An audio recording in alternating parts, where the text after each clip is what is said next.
The following program contains adult language, descriptions of fantasy violence, and a general lack of skill, talent, and quality. Audience discretion is advised.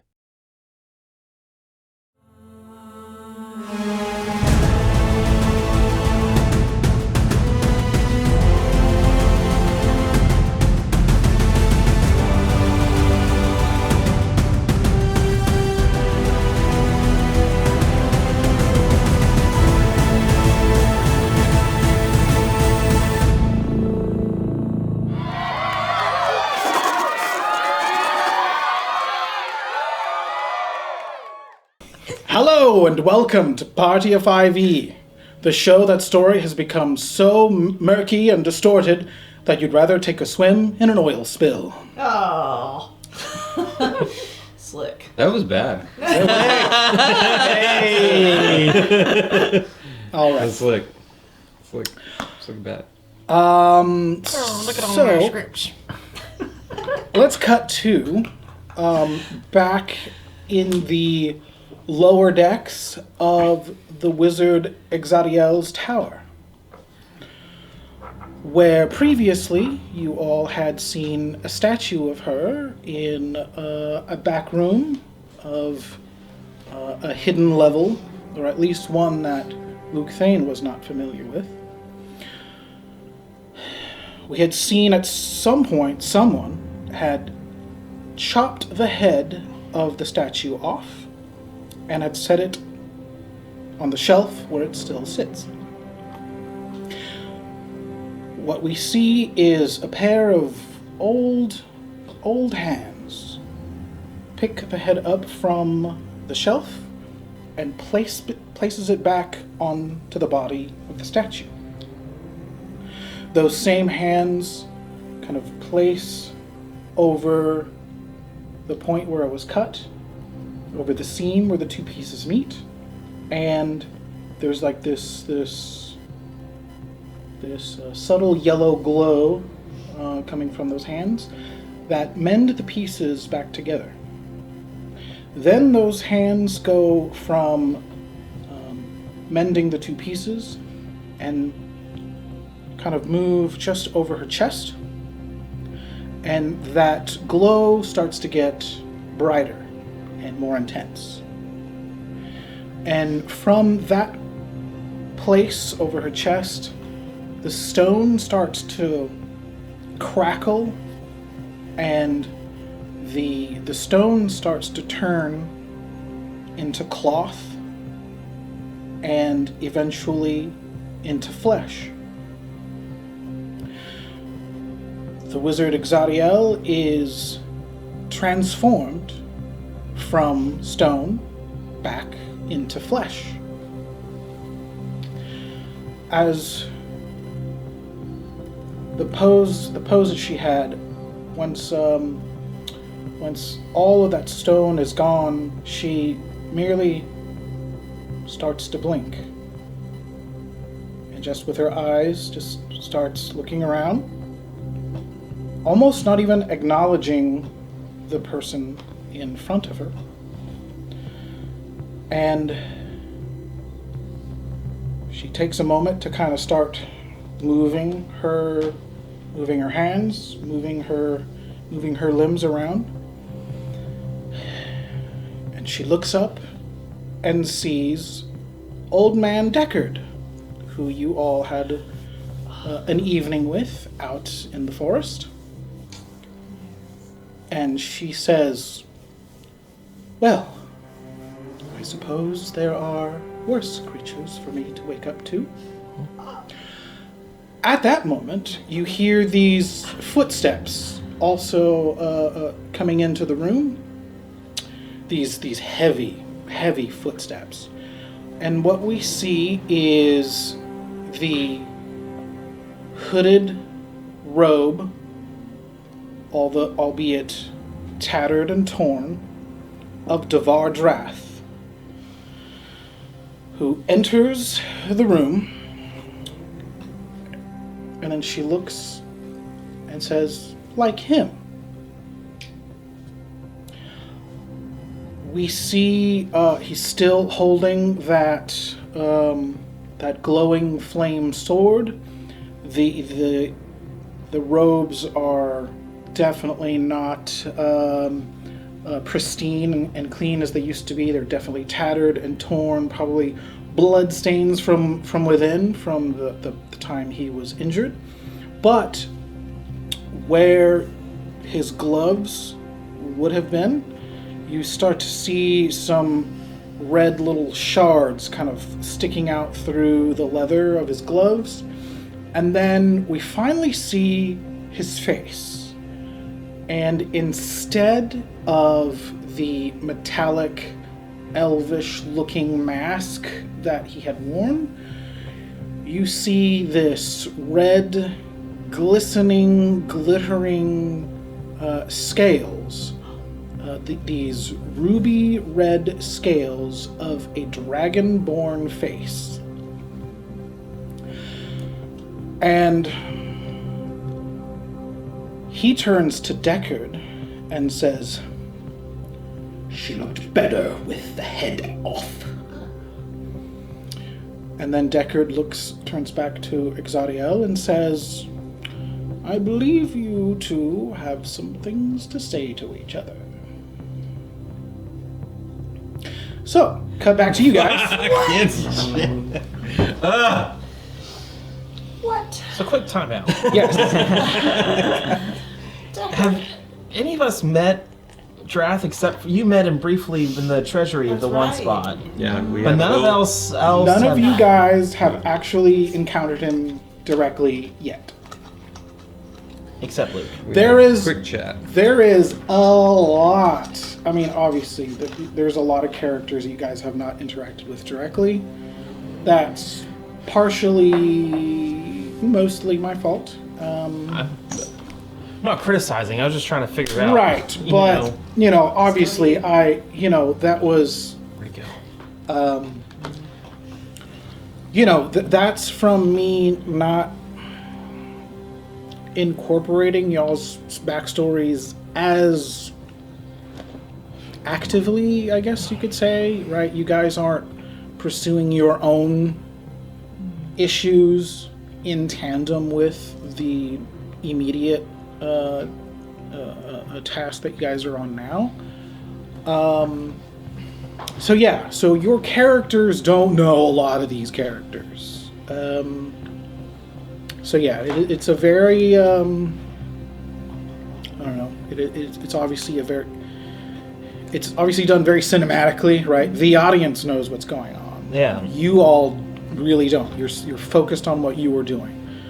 And I do recognize that.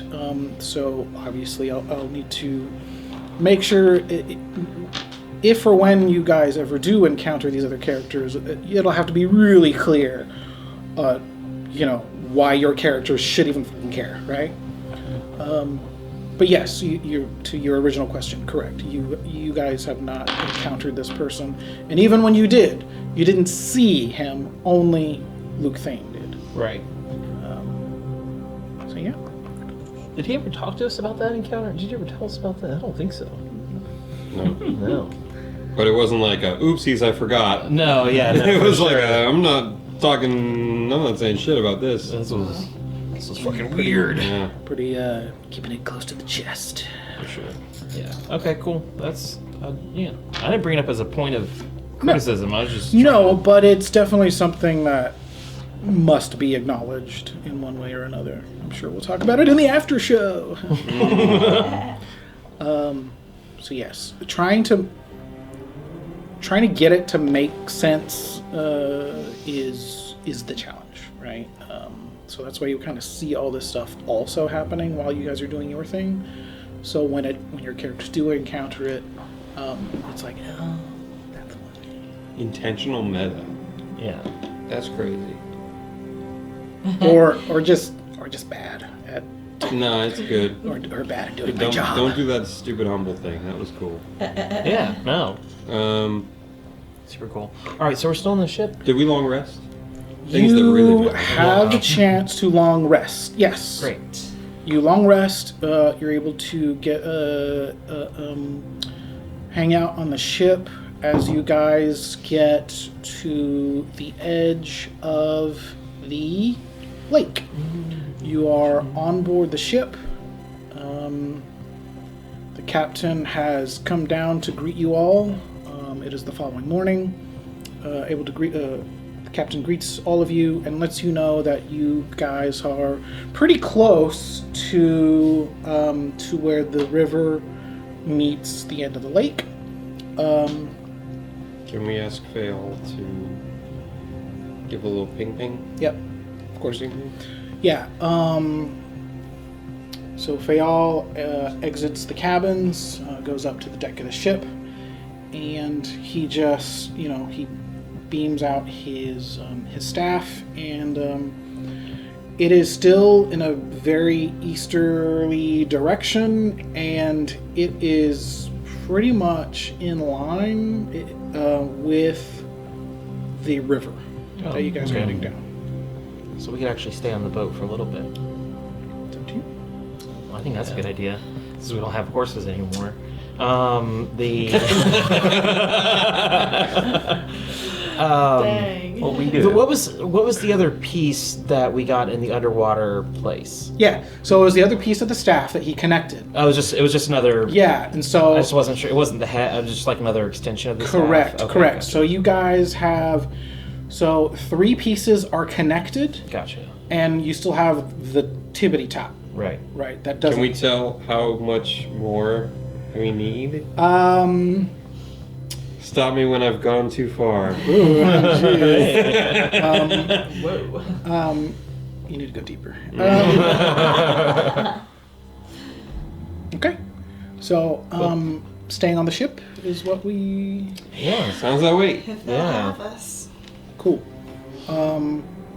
Yeah, the at this point, the not knowing what else is out there, the captain would probably rather you be on the ship, because It's mutually beneficial. indeed.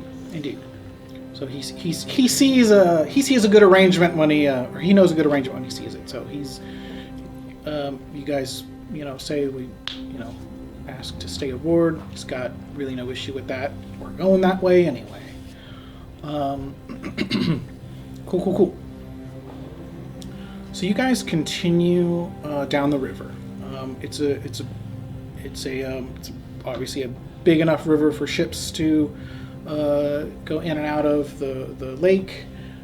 It's only a few more miles before you start actually getting out to sea, and after another, I don't know how fast ships go, even though we were just on one. Another maybe hour or two, you start getting close to the end of the river. Along the banks of the river, there's lots of forest. It's pretty densely packed. You really can't see that far unless you had some elevation. But you can't really see that far beyond the probably couple hundred yards off each bank. I'm going to take the time to ritually cast Find Familiar after I would have sent Octo-Rom into the pocket dimension. I will resummon him back as his familiar Haugh form. Okay. And give us a little bit of oversight. And then when you do that, the dragon blood ooze pops in by mistake. No, I'm kidding. No, wrong one.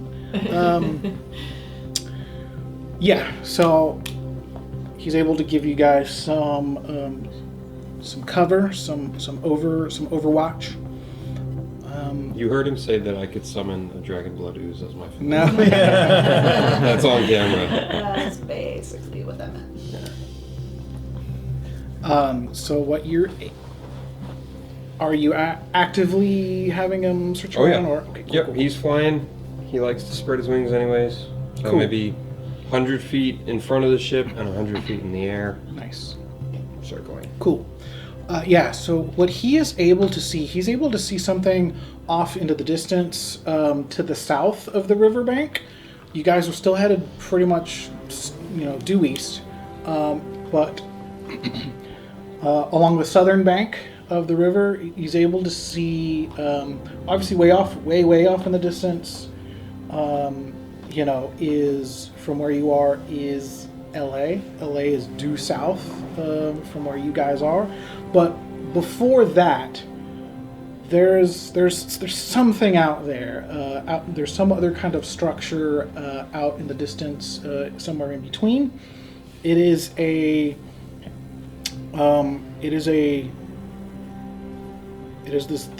this black structure. Probably can't make it out too much detail from here, but that's what he sees as he is out and about. About how far?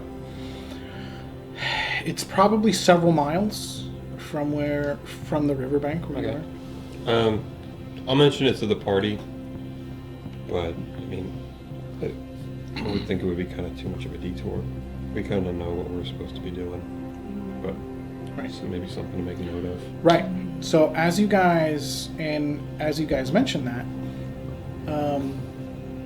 when you checked your direction, it took you along the river, and then those several miles, the river kind of banks off just a little bit to the south. So as it actually exits to sea, Fael actually checks his bearing again, just to make sure that you're not supposed to head out to sea rather than what's over here, and it points almost directly to that, in that direction of that structure. So as you guys got to the edge of the river, it seems that the beam is pointing. So the river had turned at some point. Just a little. It's still really wide, but you're able to see it's. Captain. Many apologies, but if you can find a convenient place to dock, this is where we must depart. Well, there's probably not. It's got to be some kind of fishing dock or something. We could take one of the little dinghies. So they're able to. They kind of drop sail and kind of halt the ship a little bit, drop anchor a bit, and they kind of peel off one of the lifeboats, just one of the small lifeboats that could probably take you out to either there's like this little fishing pier or something that's kind of seems to be off to the side, and so one of those crew will board with you and help take you off over to that little pier. Great. Let's do it. Cool. So yeah, you guys get onto this little dinghy and you make your way out there. This little crewman drops you guys off, lets you guys get onto the pier, and then he spins the boat back around and heads back to the ship. Tell the captain we said many thanks, and sorry for his losses and your losses. And he just has like a tired look on his face, and he just kind of nods, and he just starts rowing his way back to the ship. Okay.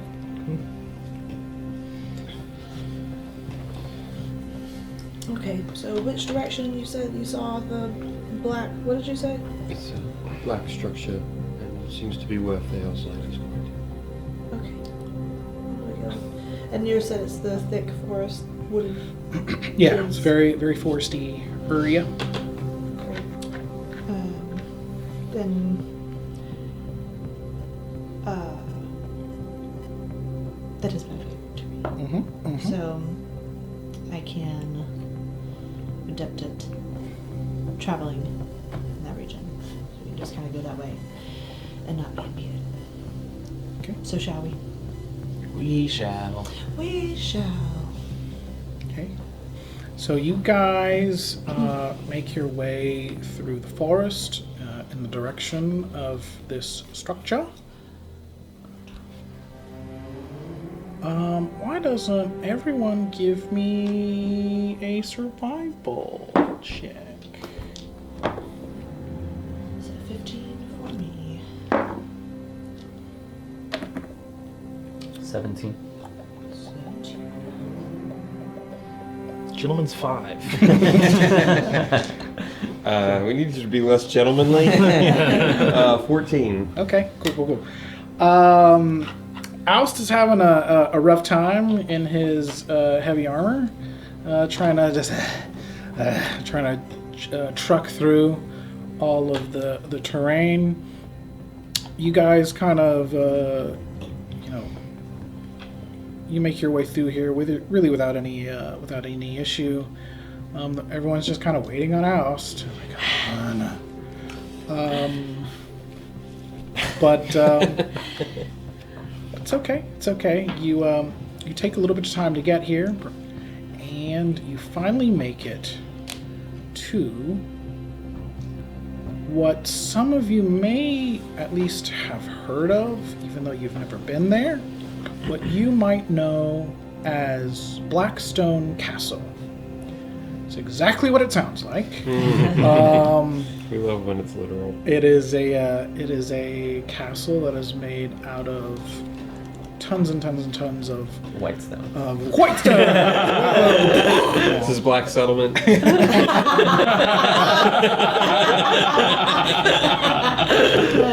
Cutting all that. Good idea. Or it's like the Iceland, Greenland. Yeah. So We it's do just throw that. off the scent. Yes. So lots of onyx stone, lots of deep black stone. There is. Don't do it. Some of this has to be usable. All right, everyone straight face. We can cut right there. Right, deep black. Deep and black. Cool. Right.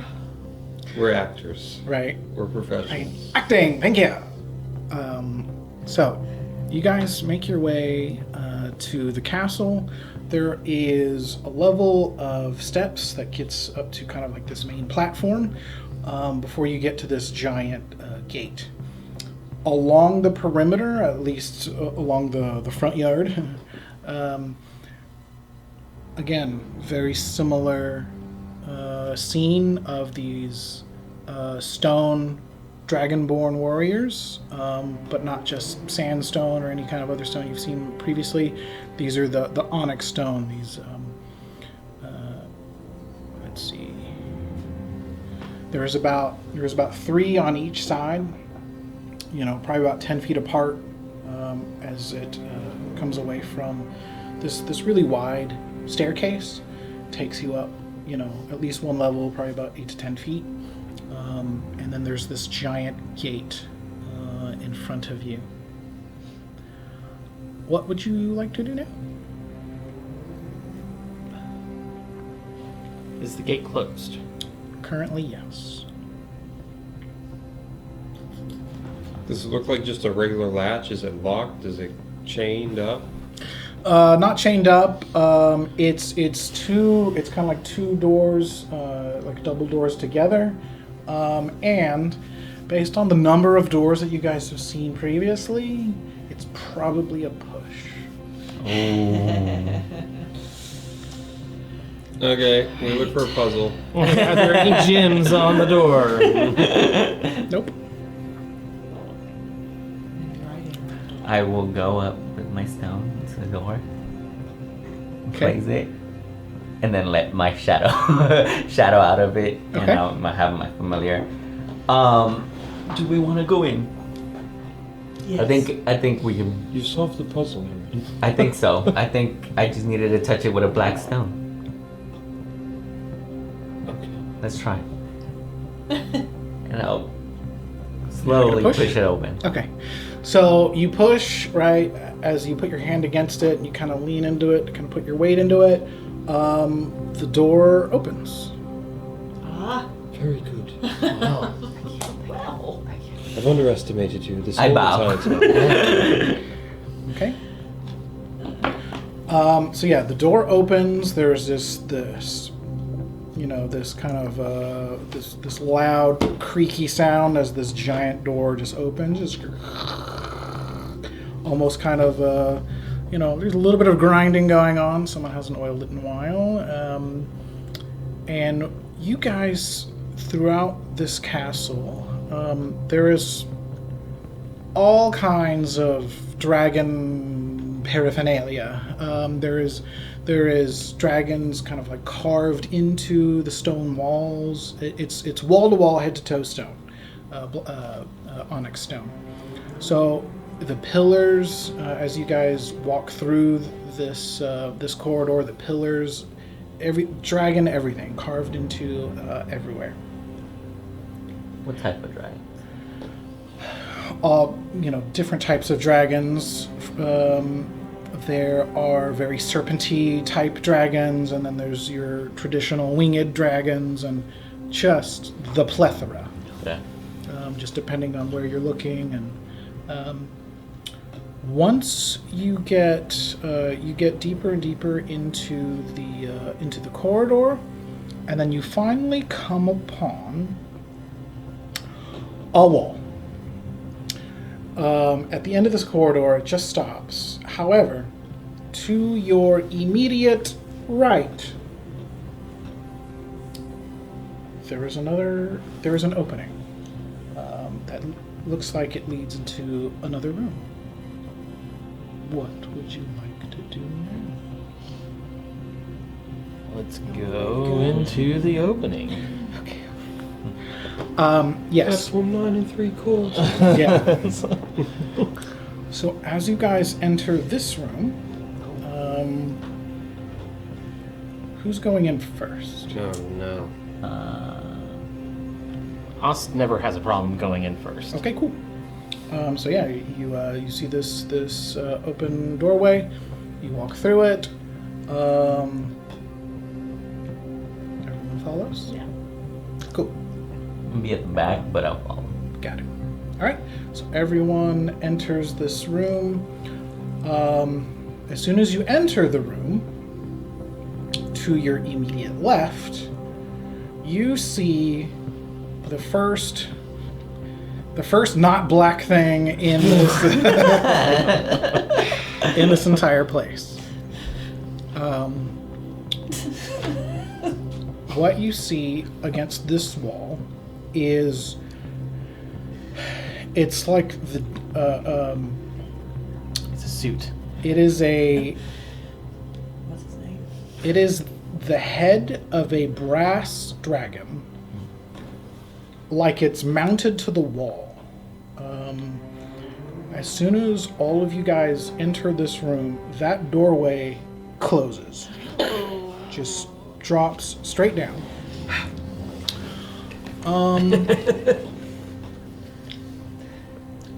What you see, this brass dragon's head that's kind of mounted to the wall. It's not the whole head. It's like from the top jaw and up. It is like to scale. It is like the size of a brass dragon. The top part of the head is protruding outward from the wall, but underneath it, along the ground, along the floor, it looks like the bottom jaw of that brass dragon.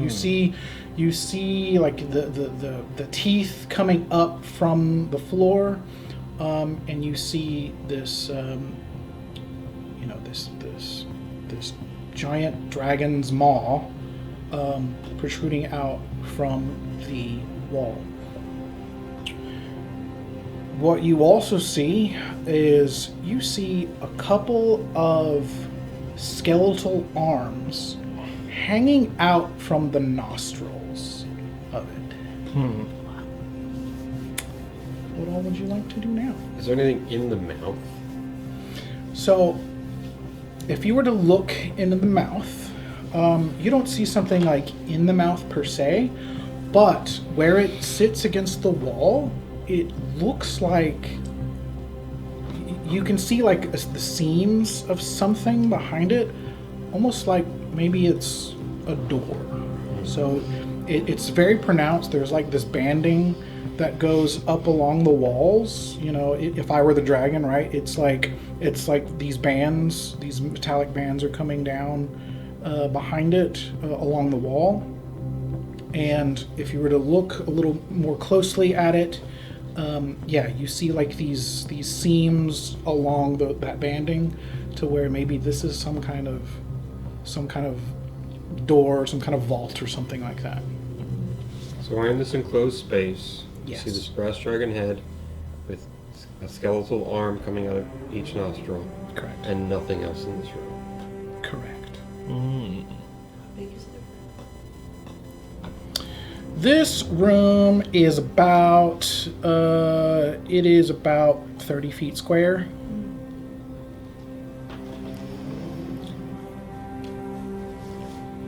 I want to go closer and look at the bones. Okay. Are they just like regular bones, or are they part of this? Like, I just kind of want to see if like they're connected to some sort of mechanism, or they're just bones that are out there for some reason. Okay, cool. Yeah, so you go and you look at these bones. Upon closer inspection, if you really kind of get in there and look, you'll see that they look like maybe they're arm bones, and you can see that they're connected to some hands, skeletal hands. And within those hands, you see some kind of they're like lock-picking tools. Get out of the nose, though. The hand is in the nostril, or the hand is outside? The hand is inside the nostril, and the arms are hanging out. Oh, okay. I was thinking Yeah. like hanging out that way. Yeah. No. So it's like the hands. The hands are hanging out from the nostrils. Got it. And and it looks like they've got some tools that they were trying to do something with inside of the nostrils. Yeah. This is Yeah. good call. I can try to use Mage Hand to remove the hands.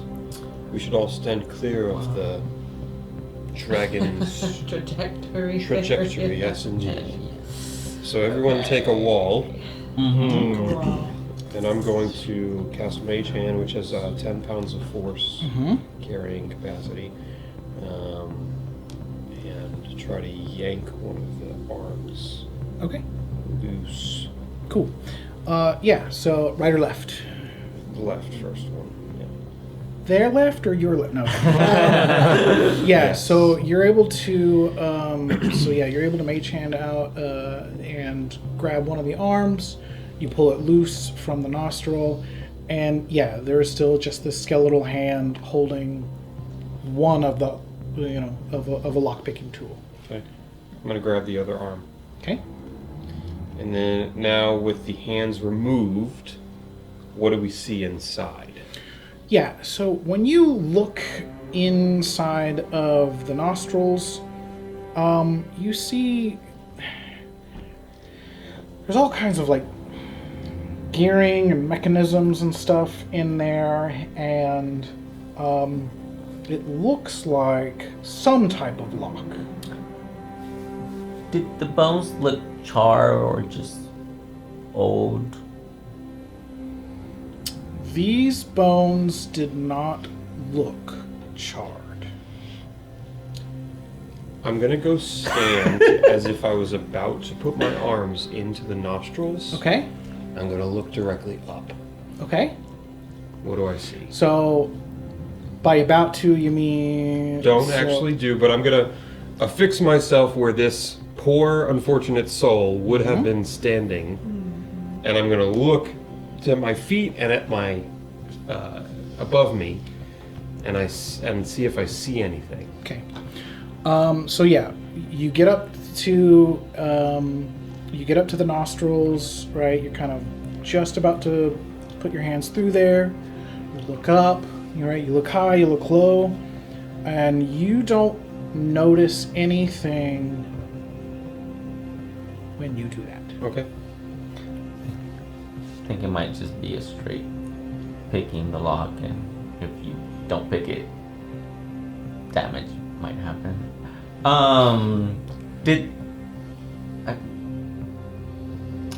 So it was just the hand parts, right? Like nothing else of the skeleton was around. Nothing else that you have seen, no. Check out the teeth. I'm trying to think like a bookshelf, like Oh, yeah. something like a loose, Yeah. something I just got feel you. around there. Okay, so tell me what you do. I would like to go and kind of, Jiggle, just yeah, kind jiggle of- something. Yeah. Yeah, when you kind of jiggle, each of the teeth, it doesn't really seem to give or move or anything. Definitely no click that would indicate. Yeah. Take out my spell book. And I put my blue gem up the nose of this creature and shine it onto the lock. Okay.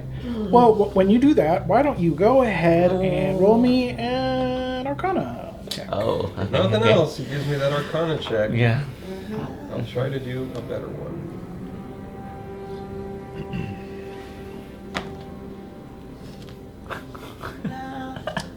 Gentleman's 9. Alright, it's gonna turn to a little baby creature and get up there. Yeah, you don't notice anything else. Looks like you gotta pick the lock somehow. Okay. Okay. Aren't you a thief? Yes. So I do have thieves' tools to do this. I did not want to die. So let me see. You guys have not died a lot of times. So I know. Yeah, I know. That's true. We've mostly not died. We've We actually mostly- not died up until this point. Yeah. So. Okay, Means, okay. Not died. that means I need Yeah. to throw. Okay, other I'm stuff at gonna you. cast Bless on how many people? At first level, it's 3. First level is 3, but it's not ability checks. Never mind. Nobody did guidance. That didn't come up. I don't get guidance. Well, because it's a cantrip, and rangers and paladins don't get It would have cantrips. been Yeah. the druid. That's what it is. I knew that already. Nice. Let me see. I will try to pick it. Okay. Did the tools stay in there, or did those get pulled out when? They came out when he Okay. pulled the arms out. Okay, first I want to go and look at the mechanism outside before I put it in my hands. Make Okay. sure I understand how it's all gonna work in there, and then Okay. I'll get my tools and I'll go in there. Right before he does that, after I've watched him, like, very obviously unwilling to self-sacrifice for what in real time was 30 seconds, but was probably 10 minutes of him, like, fidgeting, like buying time, like, finding the right tool, like, looking up, looking at us. At the very last second, I'm going to cast Enhance Ability on my ally. And I'm going to give him Cat's Grace, which will give him advantage on dexterity-based checks for up to 1 hour. Sick. Cool. All right, Arlo. So what are you going to do? I'm gonna try to pick this. So describe what you do. Ooh, I don't like that. So first I'm gonna stick in one hand Okay. and like lock that pin in there, and then I'm gonna stick the other hand and I'm gonna try to pick the lock. At this point, I'm gonna start like sticking the tools in. Okay. So yeah, you insert one hand with the tool, you insert the other hand, and as soon as that happens,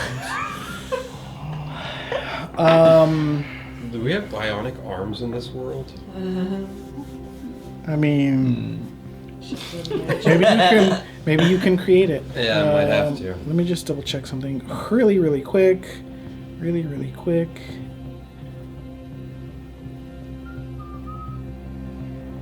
Maybe you'll be quicker than the last guy. Yeah. Getting your arms out. Yeah.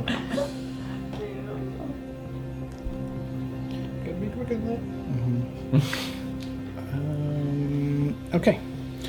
So yeah, as soon as you place your other hands into the nostrils, there is this clamping motion on both of your wrists, and everyone can roll for initiative. Oh no.